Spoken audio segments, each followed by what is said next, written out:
Bonjour à toutes et bonjour à tous, ravi de vous retrouver pour ce nouveau numéro de Sport Santé Technologique. Comme vous le savez, tous les mois, nous abordons le sport à travers le médical, mais également la technologie. Et ce mois-ci, nous nous intéressons à la préparation mentale. Quels sont les dispositifs qui peuvent nous aider à améliorer nos performances? Quels sont les avantages? Quelles sont les limites? J'aurai le plaisir de voir tout ça dans la première partie de l'émission avec Paul Pinto, préparateur mental sport et management et fondateur du programme Reboot My Life. Dans la seconde partie de l'émission, on vous présentera une application connectée avec Pauline Giovannetti, responsable marketing de la marque Précor. Mais tout de suite, si vous voulez tout savoir sur la préparation mentale, c'est parti.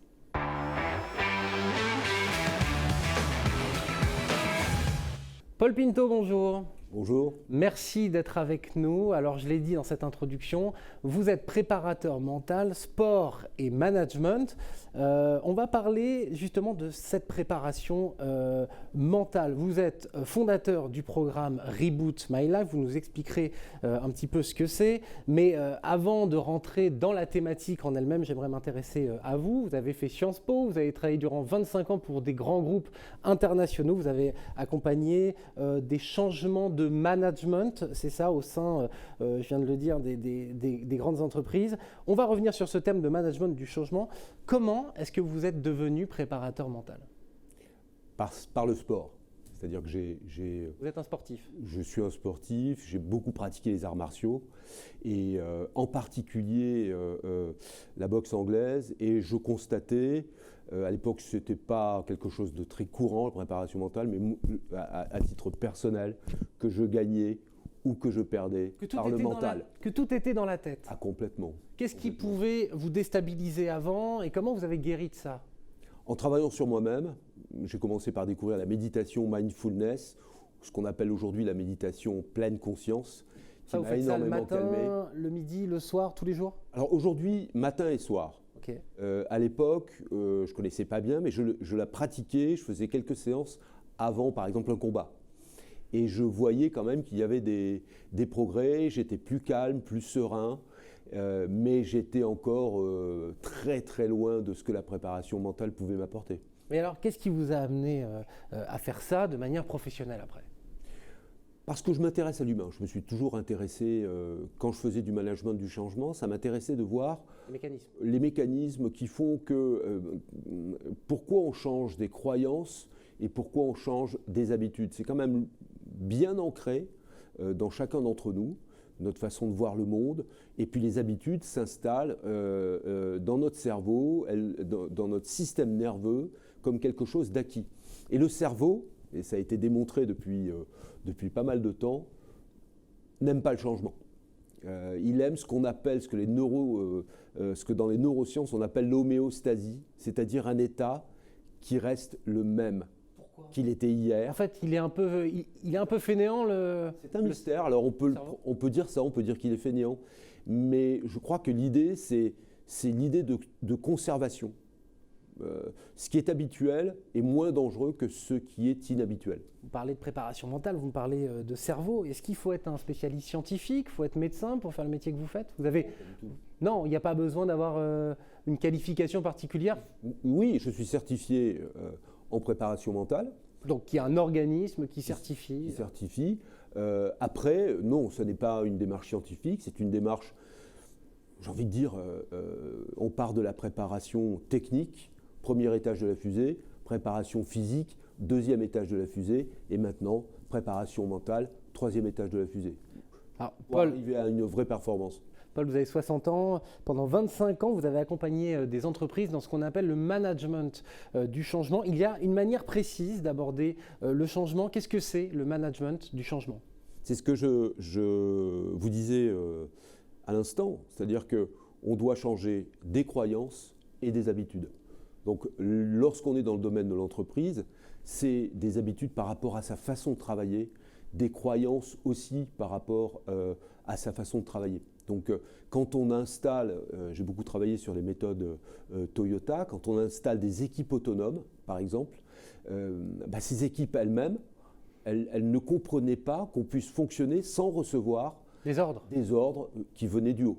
Et vous intervenez comme ça pour leur dire en fait c'est possible et vous pouvez être tout aussi efficace en en étant autonome. Alors, et là, on rejoint ce que je vous disais tout à l'heure, c'est-à-dire le cerveau est pas confortable, parce que c'est toujours comme ça que j'ai travaillé. Je me mets d'une certaine manière un petit peu en risque, en danger, et ça perturbe, et c'est tout à fait normal. Ça prend combien de temps de changer des mentalités comme ça? C'est de l'entraînement, c'est de la répétition. Ouais. De la répétition. Il faut habituer le cerveau tous les jours. Par exemple, une mission comme vous avez fait pour cette grande marque automobile, ça dure combien de temps pour dire aux employés de cette marque, eh ben, écoutez, du jour au lendemain, vous n'avez plus de patron, et puis vous allez être autonome sur votre poste de travail? Alors, on travaille dans des grands groupes, donc plusieurs dizaines, plusieurs centaines de personnes, donc c'est plus long. Mais pour un individu, un changement de base, ça peut durer à peu près 1 mois.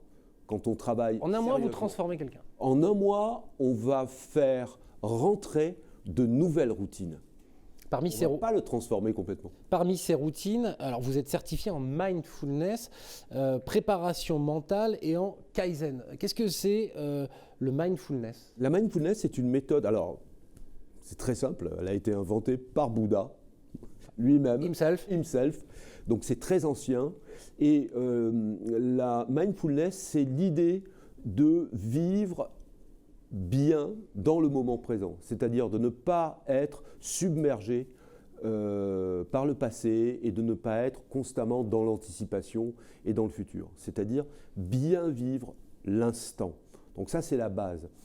Et une technique parmi d'autres de la mindfulness, c'est la méditation mindfulness qui, au travers de la respiration, vous amène à vous recentrer sur vous-même et sur le moment présent. C'est dur d'être dans le présent.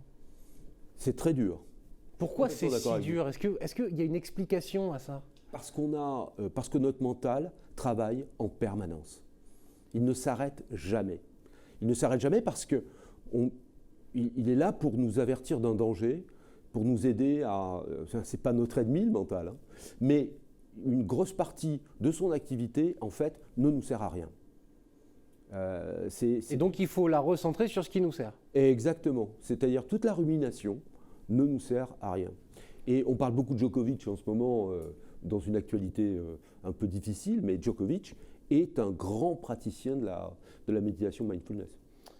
On a parlé de mindfulness, on a parlé de préparation mentale et de Kaizen.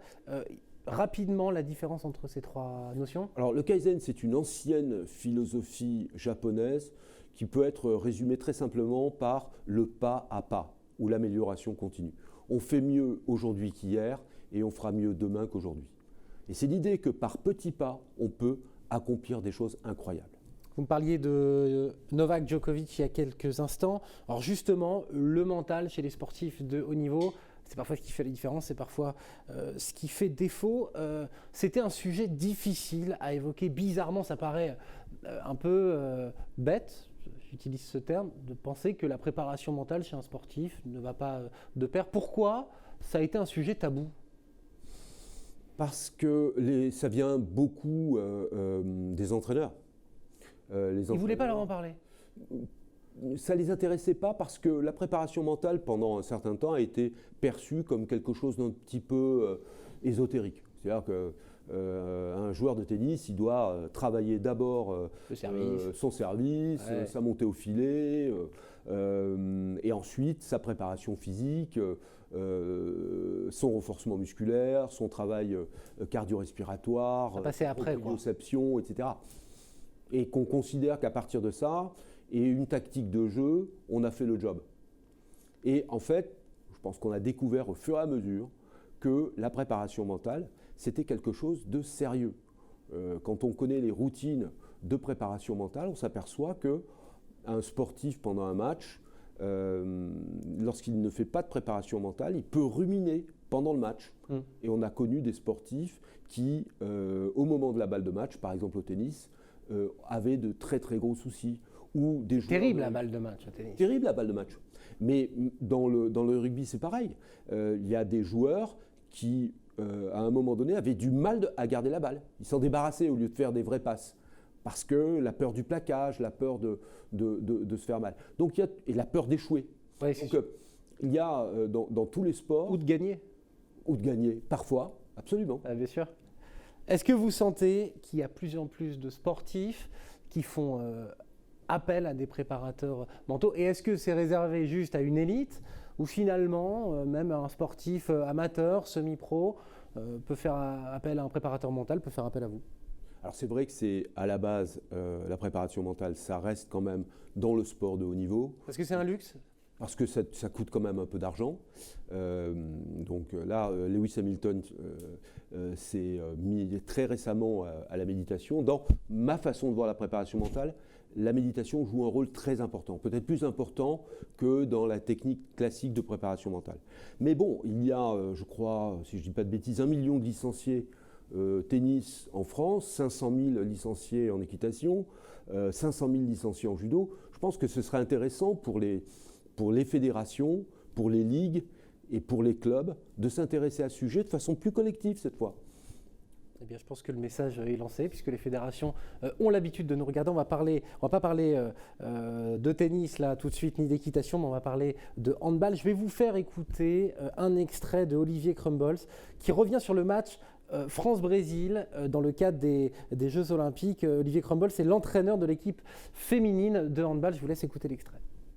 Celui qui gagne continue et celui qui perd rentre à la maison. Et le lendemain matin, vous êtes dans l'avion, c'est un traumatisme épouvantable. Et dans ce contexte-là, je pense qu'il y a eu une réunion entre les filles et le préparateur mental qui a tout déclenché. Alors, vous dire ce qui s'est passé, je ne peux pas vous le dire.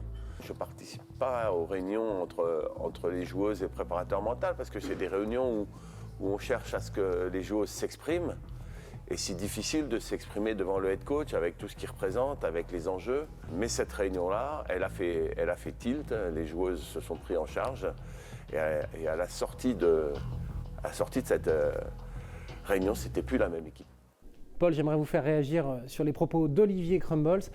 C'était à la mi-temps de France-Brésil. Elles étaient menées pendant la première mi-temps et pendant la seconde, elles sont revenues. Il dit quelque chose de très intéressant, c'est-à-dire qu'il n'a pas participé au briefing du préparateur mental. Est-ce que c'est important que l'entraîneur s'efface à ce moment-là?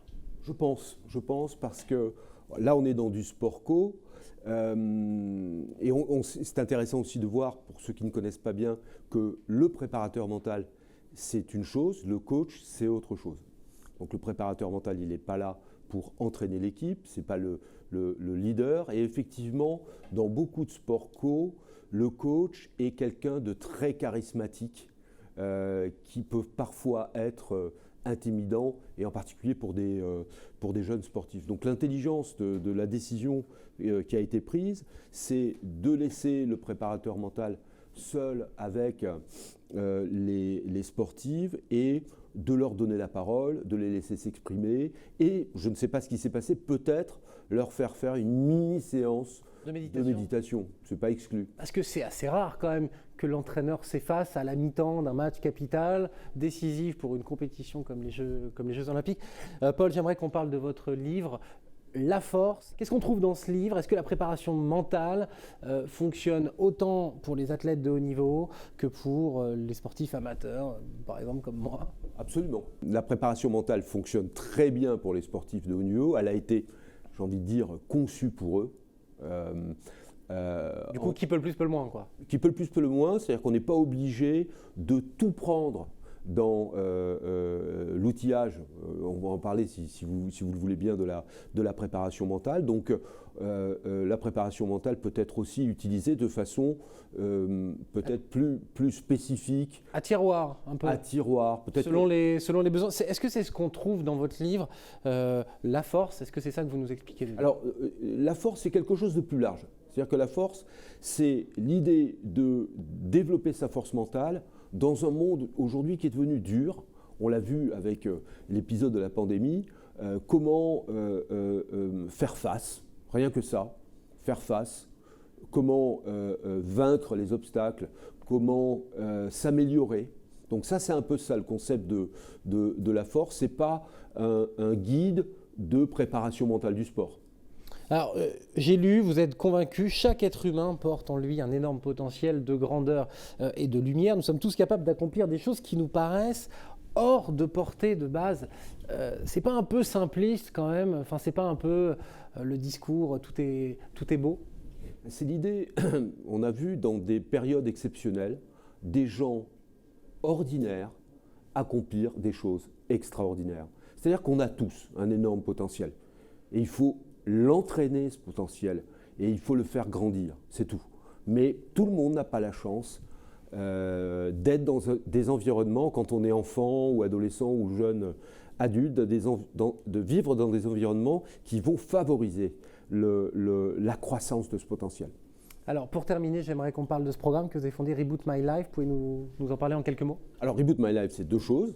C'est la force, c'est-à-dire comment accroître sa capacité, faire grandir sa capacité à vaincre dans la vie, et Changer ma vie, qui est un autre programme qui est plus sur comment redevenir maître de son existence. C'est deux choses différentes. Un qui est basé sur comment accroître sa force mentale. L'autre, c'est la capacité à accompagner les gens qui ont l'impression de vivre à côté de leur vie, pas être heureux dans leur vie, mais qui se disent comment je vais faire, comment je vais passer de A à B. Donc là, Changer ma vie les aide et les accompagne. Et concrètement, c'est quoi? Ce sont des exercices au quotidien? Alors, il y a deux choses, dans les deux livres sont toujours construits de la même manière. Il y a une première partie un peu sur les concepts, les principes. C'est bien de savoir ce qu'est la force mentale, c'est bien de savoir ce qu'est une existence limitée, de comprendre, de se situer. Et ensuite, beaucoup d'exercices. Merci Paul Pinto d'avoir accepté l'invitation de Sport en France. On se retrouve tout de suite pour la seconde partie. On va parler d'une application connectée, AdvaGym. Restez avec nous. Pauline Giovannetti nous a fait le plaisir de nous rejoindre pour la seconde partie de cette émission. Bonjour Pauline. Bonjour. Vous allez nous présenter une application qui s'appelle AdvaGym. Vous travaillez pour la société Précor. Avant qu'on rentre dans l'utilisation de cette application, parlez-moi un petit peu de la marque Précor. Vous faites quoi? Bien sûr. Alors Précor, c'est une marque américaine. Siège social est basé à Seattle, aux États-Unis évidemment. On conçoit, on fabrique et on distribue des appareils de fitness professionnels. Donc nos clients principalement, ce sont les salles de sport, mais aussi le secteur hôtelier, le secteur médical, ou toute entreprise qui souhaite mettre à disposition de ses salariés une salle de sport. Récemment, on a rejoint le groupe Peloton, qui est un acteur montant dans le monde du fitness, qui est très axé digital. Donc on espère avoir de belles histoires à raconter prochainement. Alors du coup, vous vendez que aux entreprises, vous vendez pas aux particuliers, c'est ça? Non, oui. Aujourd'hui, on vend exclusivement aux entreprises. On est sur le marché B2B du fitness. Ça fait 40 ans maintenant, donc on a une certaine expertise là-dedans. Ouais. Alors vous venez de lancer une nouvelle application qui s'appelle AdvaGym. Est-ce que vous pouvez m'expliquer le fonctionnement de cette application? Bien sûr, c'est très simple. Le but de l'application, en fait, c'est de créer le lien entre le coach, le club et l'adhérent. Et ce trio est au cœur de l'application, vraiment. Donc l'application va permettre aux coachs et aux clubs de mettre à disposition de leurs adhérents des programmes personnalisés, des vidéos pour bien s'installer sur les appareils de musculation ou de cardio d'ailleurs, bien réaliser les exercices correctement. C'est aussi un suivi dans l'activité sportive. Le coach a accès aux résultats d'entraînement. Il peut commenter les programmes, les modifier si besoin pour son adhérent. Donc voilà, ça vient répondre en fait aux besoins des clubs de fidéliser leur clientèle. Et comment on fidélise une clientèle? Eh ben, on répond à ses attentes, on va lui apporter de la satisfaction. Un adhérent satisfait, c'est un adhérent qui atteint ses objectifs. Et comment on atteint ses objectifs? En suivant un programme personnalisé qui a été donné par un coach. C'est très Covid compatible votre histoire là. Ça a été créé pendant, je sais pas, en mars 2020? Alors non, un petit peu avant, à vrai dire. Vous avez eu le nez creux là? Oui, en fait, le monde du fitness se digitalise déjà depuis quelques années. Alors effectivement, le Covid a fait un gros boom, mais c'était déjà dans la tendance, en fait, ça a fait que renforcer ce besoin. D'accord, donc avec votre application, on peut avoir ce programme de continuité, qu'on soit à la salle de sport ou qu'on soit chez soi, c'est bien ça? Chez soi, au bureau, en vacances, à l'extérieur. Alors c'est une application qui s'adresse à tous les utilisateurs, c'est-à-dire aux plus débutants jusqu'aux plus confirmés ou... Oui, exactement. En fait, comme je disais tout à l'heure, il y a des vidéos, des tutos pour bien réaliser les exercices, bien s'installer sur les machines. Donc ça, c'est dédié aux néophytes. Mais après, on a toute la partie suivi de performance qui va être plus intéressante pour les sportifs plus chevronnés. On a aussi des capteurs dans l'application, par exemple... Dans la salle de sport, une fois qu'on est sur notre machine de musculation, c'est l'application qui va compter le nombre de répétitions. C'est l'application qui va compter le temps de récupération, le temps de maintien en phase concentrique, excentrique.